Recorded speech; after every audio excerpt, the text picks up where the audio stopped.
All to ministry early, pursuing biblical training at Dunamis School of Ministry and Encounter Jesus Ministry International. He combines a background in computer science with a strong spiritual foundation.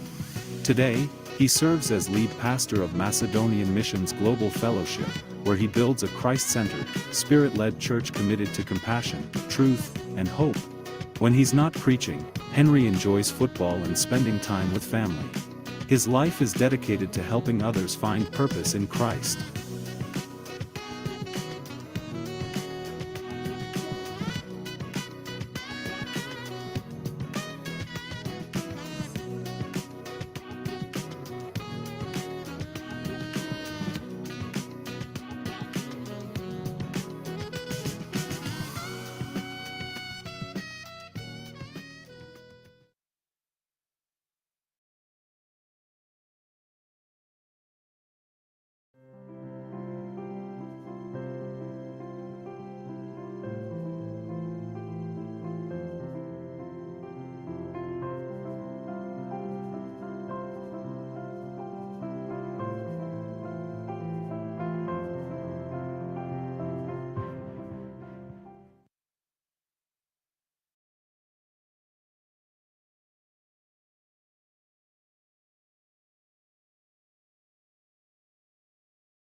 Hi, everyone. You're welcome to Let's Discuss, where we talk about practical matters that impact on our lives and our Christian journey.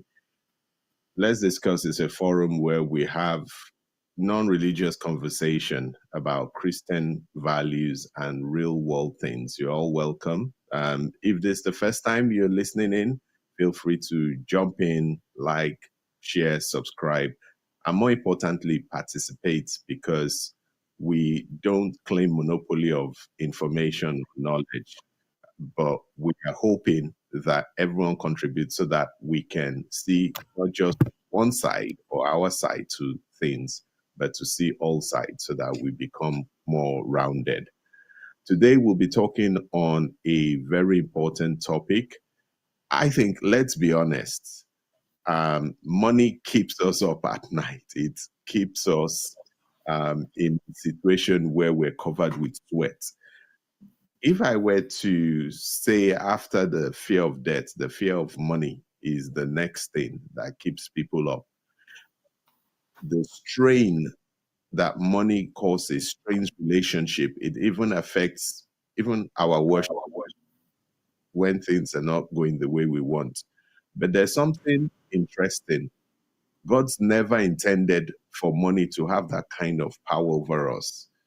Today, we'll be diving into God's original design for financial freedom, not just tips about budgeting, how to save money, how to do XYZ, but today we'll be having an honest conversation about transformative principles that can shift your entire money story. And I'm so honored. We're so blessed today to have a wonderful woman of God, though she always likes to describe herself as simple little girl, to talk with us on the topic, to give us a bit of background, because she's very humble and doesn't want to, seem to blow her trumpet, but we have to give an understanding of who she is so that everyone can understand her knowledge and the skills and her qualifications to talk about this topic. She's done a lot of things in the finance industry. Recently, she was CFO of a OFID, which is a non-traditional bank, but dealt with loans and investments for a couple of years, for enough years to make her more than competent to talk about this key issue that is affecting us. And she's currently working in financial management. Surprise, surprise, in the UK. But so we have a Buki, a longtime friend. There's something she would have forgotten. There was a time when I met her, when I came to Ado Ekiti University where she studied. She sang a hymn then, "Abide with Me," as a special number. Oh my God. You forgot it, yeah. She sang that hymn, and the way she sang it is still in my head, even till this day. So, a powerful woman of God and a skilled professional, and someone with the heart to empower people. So, welcome, Buki, to Let's Discuss. Thank you so much for honoring our invitation at such short notice. Ade, thank you so much for having me here. It's a shock and also an honor to rub minds with you and the great people on the platform. Hello, everybody. Happy Sunday. Hope we've had a very nice time today. Okay. Yeah, thank you. Yeah, so we'll dive into it straight. No, I'm conscious we started a bit late due to my fault. Clicked on the wrong button and the wrong meeting. God have mercy on me. I want us to dive straight into the topic that how can money become a tool for kingdom impact than a source of stress? In your experience, what are the things that we need to do and know in order to change our lives, essentially? Okay, thank you so much. I will start by saying some very funny things from experience, and not just professional experience, from life experience too. There are God principles from. There is no right or wrong principles about money in the Bible, but there's a guide, there's an advice. There's a place in is it Proverbs or Ecclesiastes that says money answereth all things. There's another place that says the love of money is the root of all evil. That's correct. Yeah. Yes, the kingdom cannot move forward without money.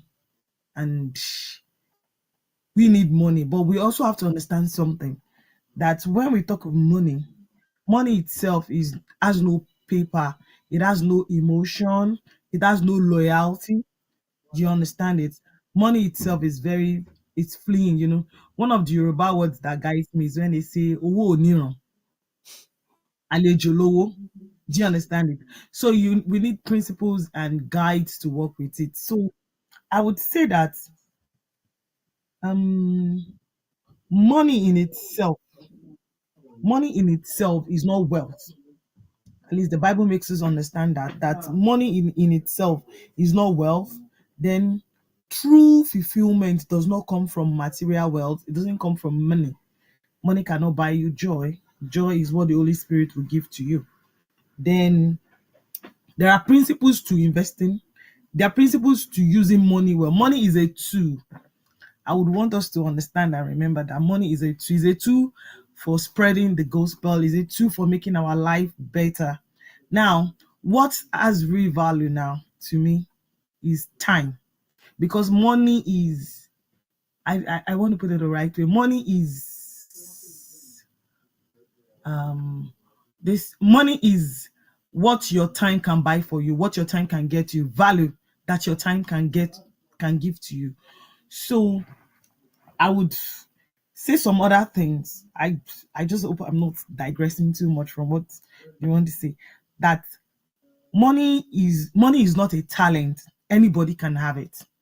If you have the principle, you know what to do about money, you can have it. Money itself does not grow. We are the ones that have to make money grow. And another thing is, those who chase after money never really meet up. You are not going to meet up. You become greedy because you can't be satisfied. The relentless pursuit of money often leads to dissatisfaction. We become avaricious, and we continue to strive because after solving one problem with money, another one comes. You buy the latest iPhone 16, iPhone 19, 20, they are still going to come, and it becomes a circle. So we have to be very, very careful. We need to now, like I rightly said, money is a tool.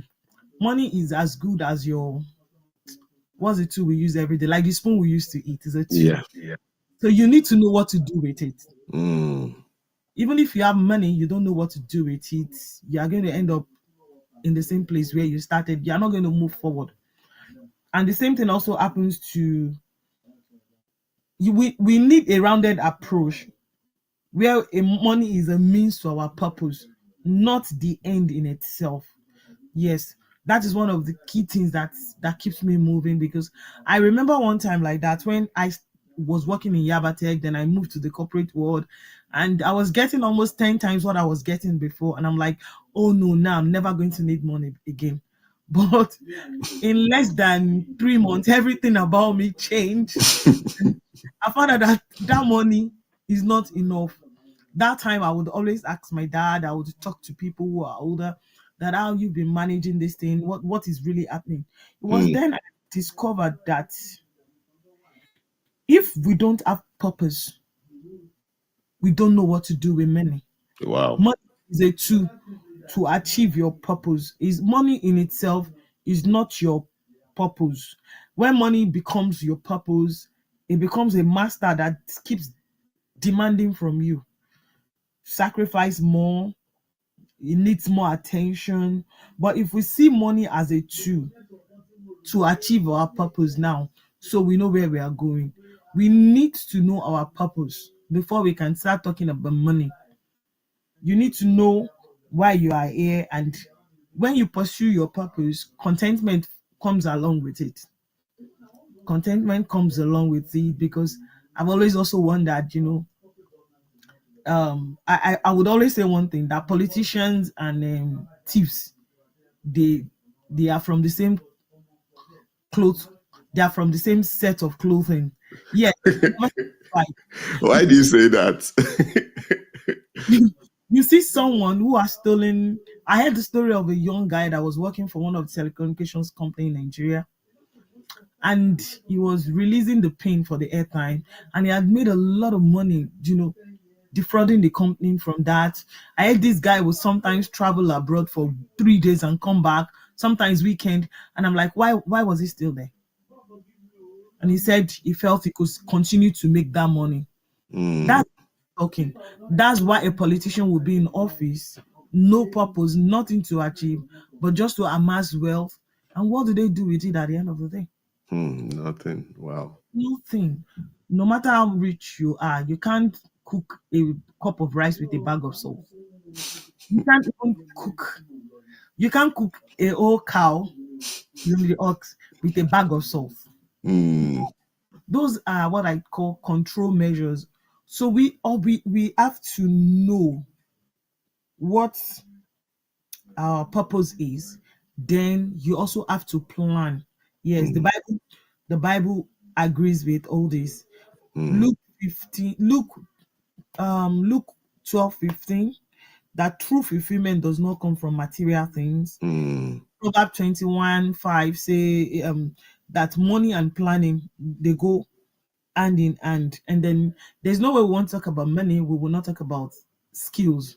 Yeah. Itself is not a skill, but you need those skills now to really achieve what the money is meant to do for you. Well, thank you so much. You've, I think you fundamentally started changing my mind about a lot of things that I didn't know were core beliefs, and I'm sure a few people are like that as well. So you've started in very few words. You've now sort of like, money shouldn't be the goal. The purpose should be the goal, and money should be the tool, because without having a purpose or a goal or what you want to do, the money can get lavished or it can get wasted. Meet Pastor Amos Eliojo, popularly known as Amosings, a passionate Nigerian music minister, music director, coach, and songwriter, known for his energetic praise and deep worship. Amosings has impacted lives across Nigeria and beyond. He's trained choirs and individuals both online and in person, consulting for churches across Maiduguri, Abuja, Bauchi, Nasarawa, and more. A computer science graduate, he is the president of the Unusual Praise Squad, hosting the annual Goliaths Destroying Praise concert in northern Nigeria. Amosings has ministered in 26 states and shared stages with legends like Dr. Panam Percy Paul, Prosper Akamana, Solomon Lang, and others. He has also featured in major crusades including Christ for All Nations with the late evangelist Reinhard Bonk. With 4 powerful tracks, Hold Me, Raikanai, Hope in Yahweh, Yafi Mamaki, and Genesis 28, his music continues to bless lives worldwide. He currently serves with Macedonian Missions Global, and is joyfully married to his lovely wife Blessing Amos, with whom he shares a beautiful son.